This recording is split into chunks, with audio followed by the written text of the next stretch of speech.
সুধী দর্শক, আজকে আপনাদের সাথে কথা বলবো বাংলাদেশের ক্রিকেট নিয়ে। বাংলাদেশ ক্রিকেট কি ধ্বংসের পথে এগোচ্ছে নাকি সাফল্যের দিকে এগোচ্ছে?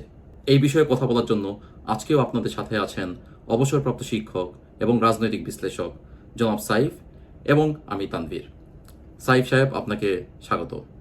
ধন্যবাদ তানভীর সাহেব। আপনার এই চ্যানেলের মাধ্যমে দর্শক শ্রোতাদেরকে আমি অভিনন্দন জানাচ্ছি, ধন্যবাদ জানাচ্ছি। তবে ভারাক্রান্ত হৃদয়ে ধন্যবাদ জানাচ্ছি যখন ক্রিকেট নিয়ে কথা বলবো। না, ধন্যবাদ আপনাকেও। বিষয়টা অ্যাকচুয়ালি আমি জানি না, আমাদের দেশের জন্য অ্যাকচুয়ালি খুবই একটা ভারাক্রান্ত বিষয়। আপনার মনটা ভারাক্রান্ত হওয়াটাই স্বাভাবিক। তো আজকে আমি চেষ্টা করব একটু লম্বা ভূমিকা দেওয়ার জন্য, একটু ক্রিকেটের ইতিহাসটা, বাংলাদেশের ক্রিকেটের ইতিহাসটা তুলে ধরার জন্য চেষ্টা করব। সালটি 2000। তখন বাংলাদেশের ক্রিকেট প্রথম টেস্ট স্ট্যাটাস পেল, এবং সেই টেস্ট স্ট্যাটাস পাওয়ার পিছনে যেই দুই ব্যক্তির অবদান সবচেয়ে বেশি, তার মধ্যে একজন হলেন তখনকার সময়ে আইসিসি এবং বিসিসিআই এর সভাপতি জাগমোহন ডালমিয়া, এবং আরেকজন আমাদের বাংলাদেশের বিসিবি সভাপতি সাবের হোসেন চৌধুরী। আমার মনে হয় এই দুজন ব্যক্তির প্রয়াস যদি তখন না থাকতো, তাহলে বাংলাদেশ অন্ততপক্ষে আরও 5 থেকে 7 বছর পরে টেস্টের স্ট্যাটাস পেত। আপনি দেখেন, সেই একই বছরে বাংলাদেশ তাদের প্রথম টেস্ট খেলল ভারতের বিপক্ষে, এবং সেই টেস্টে আমিনুল ইসলাম বুলবুল, যিনি বিসিবির আজকে সভাপতি, তিনি 145 রান করলেন। প্রথম সেঞ্চুরিটা বাংলাদেশের টেস্টের জন্য উনিই নিয়ে আসলেন ঘরে। কিন্তু ভাগ্যের কি নির্মম পরিহাস, আজকে আমিনুল ইসলাম বুলবুল যখন বিসিবি এর সভাপতি, ঠিক তখনই এমন একটি টুর্নামেন্টে বাংলাদেশ থেকে বাদ পড়ল, যেটি যেই টুর্নামেন্ট খেলার জন্য বিশ্বের যে কোনো ক্রিকেট দেশ উন্মুখ হয়ে থাকে। তারা অনেক অনেক রকম ত্যাগ তিতিক্ষা করে দিয়ে তারপর এই টুর্নামেন্টটা খেলতে আসে, T20 ওয়ার্ল্ড কাপ। এটা ক্রিকেটের ওয়ান অফ দ্য বিগেস্ট ইভেন্টগুলোর মধ্যে এটা হয়তো বা দ্বিতীয় স্থানে আছে, কিংবা তৃতীয় স্থানে, এর বেশি নয়। সেই ইভেন্টে বাংলাদেশ আজকে খেলতে পারছে না একটি যোগ্য দল হয়েও। দেখুন, বাংলাদেশ ক্রিকেটের অনেক উঠানামা আছে। বাংলাদেশ ক্রিকেট একটা দীর্ঘ, একদিন কঠিন পথ পার হয়ে এসছে। এখানে কম্পিট করতে হয় ভারতের মতো একটি শক্তিশালী দলকে, এখানে কম্পিট করতে হয় অস্ট্রেলিয়ার মতো শক্তিশালী দলকে, এখানে কম্পিট করতে হয় ইংল্যান্ডের মতো শক্তিশালী দলকে। আপনাদেরকে একটু মনে করিয়ে দিতে চাই, যখন বাংলাদেশ ক্রিকেট টেস্ট স্ট্যাটাস পেল, তখন আমি জানি না আপনাদের মনে আছে কিনা, পাকিস্তান এবং অস্ট্রেলিয়া চায়নি বাংলাদেশ ক্রিকেট টেস্ট স্ট্যাটাসে পৌঁছুক। তারা বিভিন্ন রকম অজুহাত দেখিয়েছে, বলেছে বাংলাদেশের ক্রিকেটের অবকাঠামো এখনো এত স্ট্রং না যে টেস্ট ম্যাচ খেলবে। অবশ্যই হয়তো বা অবকাঠামো এত স্ট্রং ছিল না, কিন্তু আপনাদের মনে রাখতে হবে, তখন যদি টেস্ট স্ট্যাটাস না দিত, তাহলে এই অবকাঠামো হয়তো বা আজকেও এত স্ট্রং হতো না। এখন যে অবস্থায় আছে সেই অবস্থায় হয়তো থাকতো না। তো বর্তমান এই সময়ে এসে ইউনুস রেজিমের আন্ডারে যেই একটা সময় পার করছে বাংলাদেশ ক্রিকেট দল, সেটা আমার কাছে মনে হয় খুবই কঠিন একটা সময়। এরকম দুঃসময় বাংলাদেশ ক্রিকেট দলে আর কখনো আসেনি, বাংলাদেশের ইতিহাসে আসেনি, যেখানে বাংলাদেশকে একটা যোগ্য দল হয়েও T20 বিশ্বকাপের মতো টুর্নামেন্টে অংশগ্রহণ করতে পারছে না। জনাব সাইফ, আমি জানি আপনি হয়তোবা ভিন্ন আঙ্গিতে দেখবেন, আমি জানি হয়তোবা আপনার কাছে বিভিন্ন রকম মানুষ বিভিন্ন রকম মতামত দিচ্ছে। বাংলাদেশের অনেক মানুষ হয়তোবা বলছে, না, দেশ আগে তারপর ক্রিকেট। আপনি ক্রিকেট থেকে পিছিয়ে গিয়ে দেশটাকে কিভাবে আগিয়ে নিয়ে আসলেন, আমি সেটা বুঝতে পারছি না। জনাব সাইফ, আপনি যদি আপনার মতো করে একটু বিশ্লেষণ করতেন, যে এখানে আপনি কি বাংলাদেশের এখন বর্তমান ক্রিকেট বোর্ডের মধ্যে কোনো রকম রাজনীতি দেখতে পাচ্ছেন, যার কারণে আমার মনে হয় যে বাংলাদেশ আজকে এই T20 বিশ্বকাপ থেকে বাইরে চলে আসলো? এক ধরনের পাগলামি শুরু হয়েছে। আমি খুব একটি শক্ত শব্দ উচ্চারণ করে ফেললাম, কারণ এই ক্রিকেটটিকে নিয়ে যে ধরনের রাজনীতির খেলা শুরু হয়েছে, এবং এখানে একটি অ্যান্টি ইন্ডিয়ান সেন্টিমেন্টকে উস্কে দিয়ে এখানে যেভাবে 5ই আগস্টের পরে রাজনৈতিকভাবে এখানে ভারত বিরোধী বক্তব্যকে সামনে নিয়ে আসা হয়েছে, ঠিক সেই জায়গাটিতে খেলার মাঠেও এই বিষয়টিকে গড়ানো হলো এবং আসিফ নজরুল, আহ, দেখেন এই আসিফ নজরুলের নাম কিন্তু প্রকৃত নাম, তার পিতামাতার দেওয়া আকিকা দেওয়া নাম হলো মোহাম্মদ নজরুল ইসলাম। আহ, জি জি। আধুনিকতার ছোঁয়া লাগানোর জন্যে তার নামটিকে, আকিকা দেওয়া নামটিকে পরিবর্তন করলে, পিতৃ প্রদত্ত নাম পরিবর্তন করে আসিফ নজরুল রাখলো। সেই আসিফ নজরুল যেরকম তার নামের পরিবর্তন করতে মানে এক ধরনের পাগলামি করেছে, আজকে বাংলাদেশকে বিশ্বকাপ থেকে ছুঁড়ে ফেলার জন্য, বিশ্বকাপ থেকে বিতাড়িত হওয়ার এই প্রক্রিয়াটি কিন্তু এই ধরনের উগ্র মস্তিষ্কের, উত্তপ্ত মস্তিষ্কের এই মোহাম্মদ নজরুল ইসলাম, ডক্টর মোহাম্মদ নজরুল ইসলামরা এই কাজটিই করলেন। সরি। তো সেইখানে যখন ধরেন যে নির্বাচন সামনে, জাতীয় নির্বাচন, সেই নির্বাচনকে সামনে রেখে জি। একটি মহল, সবসময় এটি ছিল বাংলাদেশের রাজনীতিতে, একটি মহল সবসময় ভারত বিরোধী ধোঁয়া তুলে রাজনৈতিক ফায়দা নেওয়ার চেষ্টা করত। সেটি নির্বাচনের প্রক্রিয়া যখন শুরু হয়ে গেল, নির্বাচনের প্রক্রিয়া যখন শুরু হয়ে গেল, তখন মনে হলো যে কিছুটা যেন থিতিয়ে গেছে, ভারত বিরোধী যে উগ্রতা সেটা কিছুটা থমকে দাঁড়িয়েছে। এরকম একটি সময়ে স্পেশালি আমার কাছে মনে হয় প্রয়াত প্রধানমন্ত্রী খালেদা জিয়া যখন মারা গেলেন এবং তার জানাজার দিন জয়শঙ্কর ভারতের Exactly. পররাষ্ট্রমন্ত্রী জয়শঙ্কর Exactly. বাংলাদেশে আসার পর আমার মনে হয় একটু বাংলাদেশ একটু, ভারত হ্যাঁ, সম্পর্কটা একটু আমার মনে হয় আপনি আপনি একটু হলেও আপনি শিথিল হয়েছিল। এক্স্যাক্টলি এই ঘটনাটি আমি বলতে চেয়েছিলাম, যে সেখানে এক ধরনের আচ্ছা আচ্ছা। আন্তরাষ্ট্রীয় কিংবা দ্বিপাক্ষিক কিছু বিষয়ে অনেক দূর যে সরি কাছাকাছি চলে আসার একটা পরিস্থিতি আমরা লক্ষ্য করলাম। সেই মুহূর্তে হ্যাঁ হ্যাঁ। মুস্তাফিজ ইস্যুতে সেখানে হয়তো মুস্তাফিজ যখন কলকাতা নাইট রাইডার্সে চুক্তিবদ্ধ হলো 9,20,00,000 রুপিতে চুক্তিবদ্ধ হওয়ার পর হুম হুম।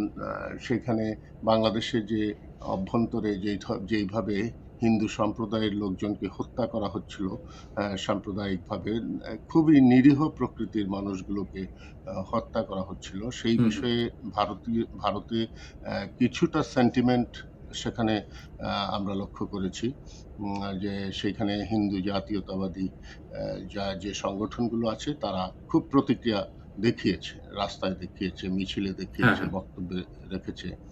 কিন্তু এই বিষয়টিকে কেন্দ্র করে ছোট্ট একটি উগ্র সংগঠন, হিন্দু সম্প্রদায়ের যে হিন্দুত্ববাদী সংগঠন, তারা একটা হুমকি দিল, আর সেই হুমকির অজুহাত দেখিয়ে কলকাতা নাইট রাইডার্স হুম হুম হুম। মুস্তাফিজের চুক্তি বাতিল করে দিল, বা মুস্তাফিজকে তার দলে খেলাবে না এই কথা বলল।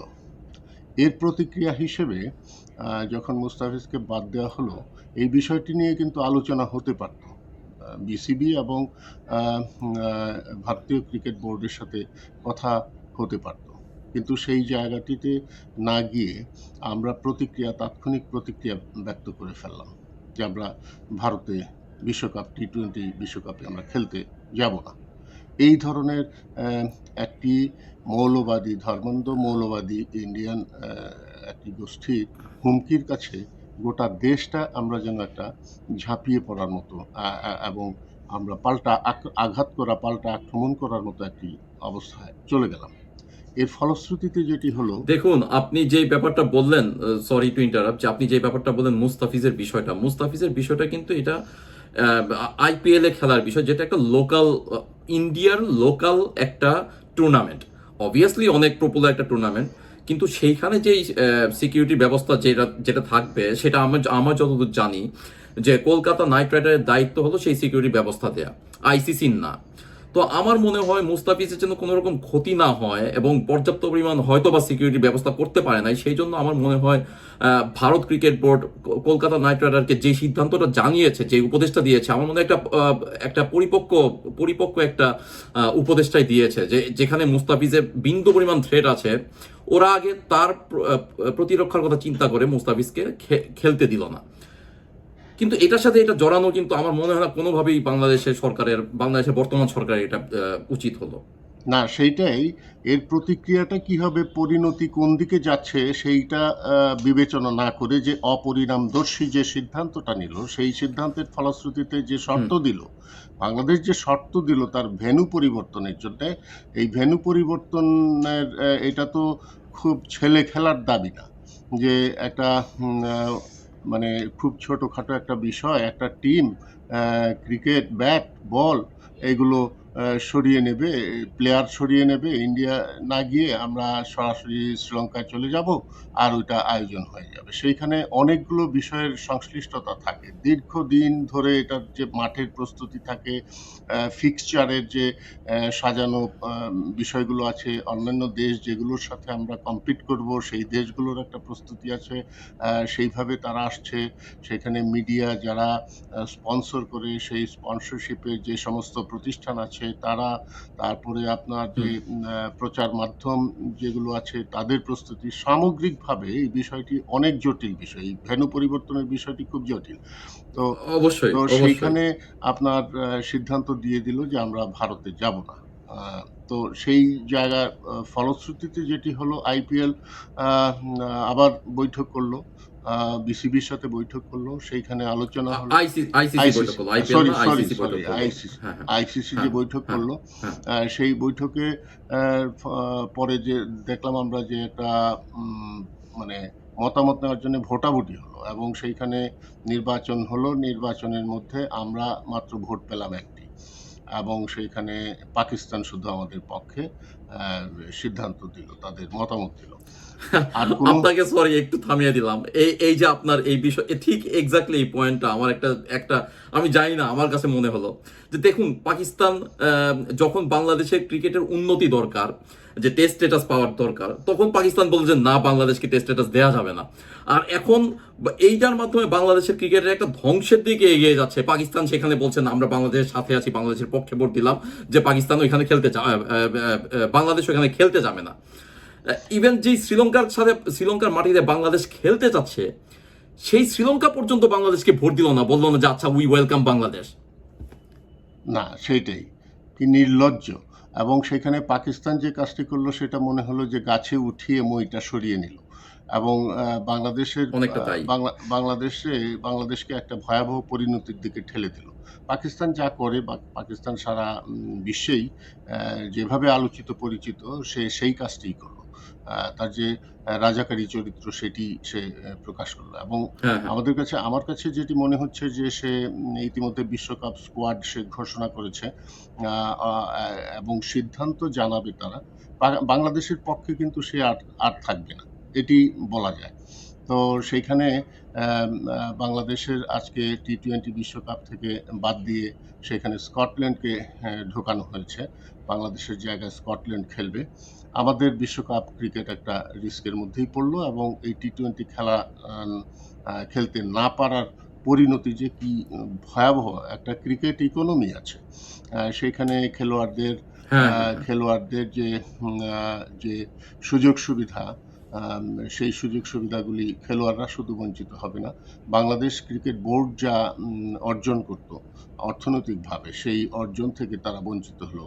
কোটি কোটি টাকা যে আয় হতো, বাংলাদেশ ক্রিকেট বোর্ডের আয়ের বলা যায় যে 70% আয় তার প্রথমত কমে গেল। তারপরে হলো আরও যে সমস্ত বিষয় আসছে, সেটি হলো তাকে জরিমানা গুনতে হতে পারে এবং আগামীতে টি-20 এবং ওয়ানডে খেলতে গেলে তাকে আবার কোয়ালিফাইং রাউন্ড খেলে বিশ্বকাপ খেলার যোগ্যতা তাকে প্রমাণ করতে হবে। সরাসরি সে আর বিশ্বকাপ খেলতে পারবে না, এই ধরনের একটি রিস্কের মধ্যে কিন্তু পড়ে গেল এবং এইখানে আইসিসির নিষেধাজ্ঞাও আসতে পারে ভবিষ্যতে। সামগ্রিকভাবে আমি যে কথাটি বলতে চাই সেটি হলো যে আমাদের ক্রিকেট মাঠের ক্রিজে কি ঘাস জমবে কিনা। আমরা এই ক্রিকেটকে কেন্দ্র করে যে 1997 যখন বিশ্বকাপ ওয়ানডে খেলার যোগ্যতা অর্জন করলো বাংলাদেশ, যখন 2000 সনে টেস্ট ক্রিকেট টেস্ট ম্যাচের যোগ্যতা অর্জন করলো, তারপর থেকে যোগ্যতা। আমাদের টেস্ট স্ট্যাটাস পেলো, সেই কথাই বলছিলাম। তো এরপর থেকে কিন্তু বাংলাদেশের ক্রিকেটের যে অবকাঠামো উন্নয়ন, সেদিকে কিন্তু তৎকালীন সরকার খুব নজর দিয়েছে এবং অনেকগুলো অবশ্যই, অবশ্যই। ইতিমধ্যে অনেক ক্রিকেট স্টেডিয়াম হয়েছে আন্তর্জাতিক ম্যাচ খেলার আপনি উপযোগী। দেখেন এর ফলশ্রুতিতেই কিন্তু আমাদের বাংলাদেশ ক্রিকেট টিমে আজকে তামিম ইকবাল বলেন, সাকিব আল হাসান বলেন, মাশরাফি বলেন, তারপর আপনার মুশফিকুর রহিম বলেন, মাহমুদুল্লাহ বলেন, এই ক্রিকেটারগুলো কিন্তু উঠে আসছে এর ফলশ্রুতি, এর হাত ধরেই উঠে আসছে। আপনার এটা যদি সুযোগটা না থাকতো তাহলে এই প্লেয়ারগুলোকে আমরা পেতাম কখনো বাংলাদেশ জাতীয় দলে? না, না। এটা তো একেবারেই, আপনি দেখেন মুস্তাফিজের যে ব্যাকগ্রাউন্ড, কিংবা আপনি যদি সেই মিরাজের ব্যাকগ্রাউন্ড দেখেন, এই ধরনের গরিব ঘর থেকে, দরিদ্র ঘর থেকে বেরিয়ে আসা মেধাবী এই ক্রিকেটাররা আজকে সারা পৃথিবীকে ক্রিকেট দিয়ে পরিচিত করছে বাংলাদেশকে। সেই জায়গাগুলো হ্যাঁ। তৈরি হতো না এবং যে সম্ভাবনা আজকে দেখা দিয়েছে না, অবশ্যই। আগামী দিনেও আমরা ধরেন আপনার ক্রিকেট যে জুনিয়র ক্রিকেট যেভাবে এগিয়ে আসছে, তার মধ্য থেকে ভবিষ্যতে আমরা এইখানে বিশ্ব দৃষ্টি আকর্ষণ করার মতো অনেক যোগ্যতা সম্পন্ন মেধাবী ক্রিকেট কিন্তু তৈরি হচ্ছে। গ্রামে গঞ্জে সেইভাবে কিন্তু ক্রিকেট প্র্যাকটিস হচ্ছে। আপনি যেখানেই যাবেন বাংলাদেশের গ্রামগঞ্জে, সেখানে গিয়ে দেখতে পাবেন যে এই যে একটা ক্রেজ, ক্রিকেট ক্রেজ সৃষ্টি হয়েছে।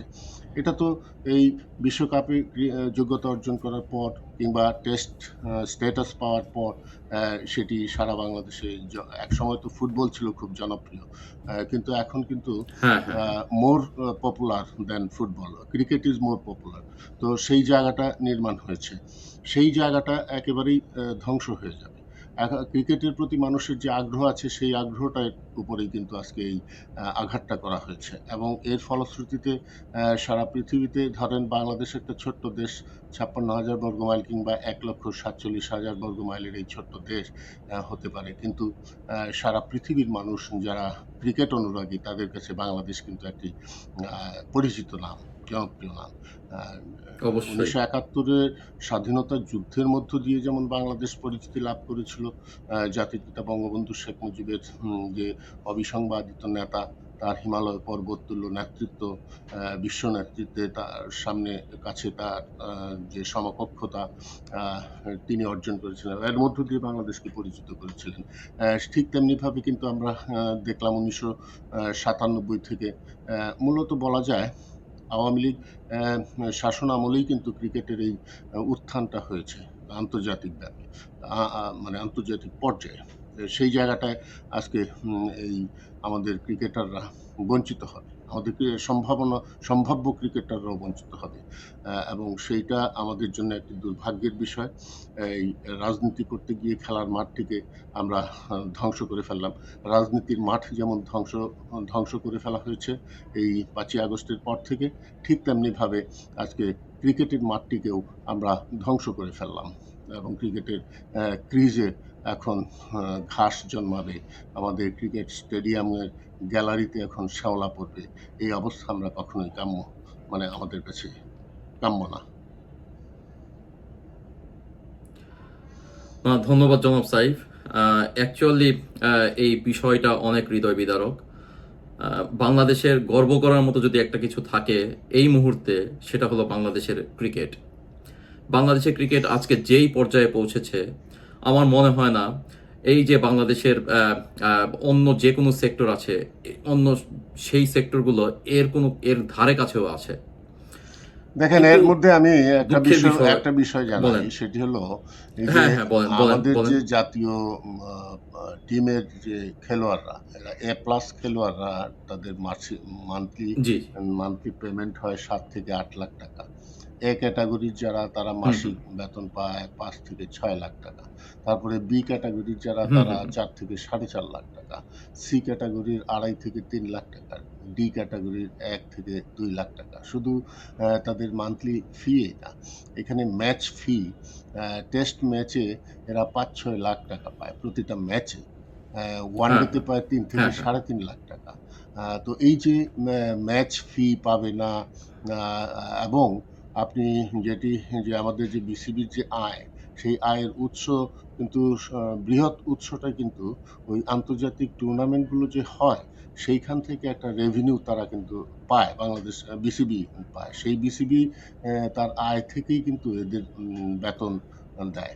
তো সেই জায়গায় একসময় দেখা যাবে আয় কমতে, কমতে এমন পর্যায়ে চলে এসছে যে তাদের খেলোয়াড়দের বেতনও দিতে পারবে না। কাজেই শুধুমাত্র বেকারত্ব শুধুমাত্র ওই গার্মেন্টস ফ্যাক্টরি বন্ধ হয়ে যাচ্ছে। শয়ে, শয়ে গার্মেন্টস ফ্যাক্টরি বন্ধ হয়ে যাওয়ার কারণে লক্ষ, লক্ষ শ্রমিক বেকার হচ্ছে, বেতন পাচ্ছে না। তাই না, এইখানে ক্রিকেটারদের পরিণতিও সেই দিকেই চলে যাচ্ছে, অন্ধকারের দিকেই যাচ্ছে বলে আমার মনে হচ্ছে। ধন্যবাদ জনাব সাইফ। আমি একটা দীর্ঘ নিঃশ্বাস নিলাম, কারণ আপনি যেই কথাগুলো বললেন অ্যাকচুয়ালি এই জিনিসগুলো ঘটতে যাচ্ছে, আমরা দেখতে পাচ্ছি। শুধুমাত্র শুধুমাত্র আমি বারবার বলবো, শুধুমাত্র এই অন্তর্বর্তীকালীন সরকার তাদের তাদের ইগোটাকে জিইয়ে রাখার জন্য, ভারত বিদ্বেষ মানুষের মাঝে ক্রিয়েট আরো বাড়ানোর জন্য, দাবানলের মতো বাড়িয়ে দেওয়ার জন্য আজকে ক্রিকেট নিয়ে তারা খেলা করছে। ইতিহাসে একটা সময় আসবে যখন ইতিহাস এই মানুষগুলোকে চিহ্নিত করে এদেরকে কাঠগড়ায় দাঁড় করাবে বাংলাদেশের মানুষ, শুধুমাত্র এই একটি ডিসিশনের জন্য। সেই সময় অবশ্যই আসবে। অত্যন্ত দুঃখের সাথে বলতে হচ্ছে যে আপনি আজকে এই ডিসিশন নিয়ে, বাংলাদেশ সরকার আজকে এই ডিসিশন নিয়ে শুধুমাত্র টি-20 ওয়ার্ল্ড কাপ থেকেই বিদায় নিল না, সামনে মনে রাখবেন বাংলাদেশ এসিসি অর্গানাইজ করার কথা ছিল। এখন সেই এসিসিতে যদি ইন্ডিয়া বলে যে খেলতে আসবো না বাংলাদেশে, সেই এসিসি অর্গানাইজ করা কি বাংলাদেশের পক্ষে সম্ভব? আমার মনে হয় না সম্ভব। ভারতের মতো একটি ক্রিকেট দলের সাথে দুশ্মনী তৈরি করে বাংলাদেশ ক্রিকেট দল বেশি আগাতে পারবে না, কারণ বাংলাদেশ ক্রিকেট বোর্ডের ম্যাক্সিমাম ইনকামটা আসে যখন ভারতের সাথে তারা খেলতে যায়। কারণ ভারতের সাথে খেললে যেই পরিমাণ রেভিনিউ জেনারেট হয়, অন্য কোনো টিমের সাথে খেললে সেই পরিমাণ রেভিনিউ জেনারেট হয় না। আপনারা যারা বলছেন দেশ আগে ক্রিকেট পরে, আপনাদেরকে বলে রাখি আপনাদের মস্তিষ্কে প্রবলেম আছে। দেশকে আগে রাখতে হলে দেশের ক্রিকেটকে নিয়ে চিন্তা করতে হবে। দেশের ক্রিকেট আগালেই দেশ আগাবে। দেশের ক্রিকেট যদি পিছিয়ে যায়, দেশও পিছাবে। ভারতে খেলতে গেলেন কি গেলেন না, সেটা দিয়ে দেশ আগায় না। দেশ আগাতে হলে খেলায় অংশগ্রহণ করতে হবে, এমন একটা ফলাফল নিয়ে আসতে হবে খেলার জন্য যাতে দেশের মাথা উঁচু হয়, তবেই দেশের উন্নতি হবে। দর্শক মণ্ডলী, আমি জানি না আপনারা কি ভাবছেন। আপনারা যেটাই ভাবছেন আপনাদের কমেন্টে আপনাদের মতামত আমাদেরকে জানান। আমরা অবশ্যই আপনাদের কমেন্টগুলো নিয়ে কথা বলার চেষ্টা করব। আবারও আপনাদেরকে শুভেচ্ছা জানাচ্ছি আমাদের সাথে থাকার জন্য। সুস্থ থাকুন, নিরাপদে থাকুন।